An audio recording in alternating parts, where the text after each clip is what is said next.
Today's program with the Burma story. It may not have much practical impact, but the UN has adopted a statement deploring Burma's crackdown on pro-democracy protesters. Finally, the agreement came today after China changed its position on the violence of a couple of weeks ago. The story from the CBC's Neil MacDonald. World opinion seems to have little effect on Burma's dictators.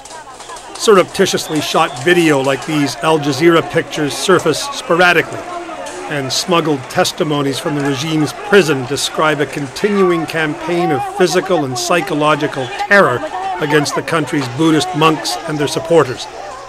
So far, the UN's response has been tepid. Now, though, 2 weeks after the crackdown began, the UN Security Council has found its voice. The Security Council strongly deplores the use of violence against peaceful demonstrations in Myanmar. The Council also called for the release of all political prisoners and even put it all in writing. But no mention of action or sanctions or any means of enforcing today's demands. Ultimately, this doesn't force anybody to do anything. It was China that worked hardest to water down the statement, and China has good reason. Burma's rich natural resources, which China, at the moment, has all to itself. If Burma opens up and becomes democratic, all of a sudden China is going to need to compete with Canada, the United States, the European Union, and the rest of the world for investment in the country, and I think that is something they'd like to avoid.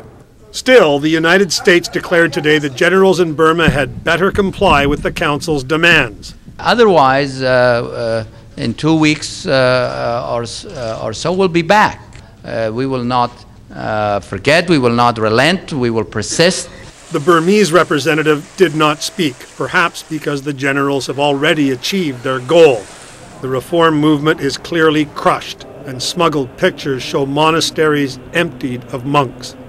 And China, the greatest patron of the generals, clearly considers the matter closed. Issue of Myanmar is really up to the Myanmar government and Myanmar people to resolve the issue. We wish the Myanmar people good luck. Thank you. The people of Myanmar will need more than luck, though. China is the only country with the power to change their lives for the better. But China continues to sponsor some of the most abusive regimes in the world. And where democracy movements are concerned, China is pitiless. Neil MacDonald, CBC News, Washington.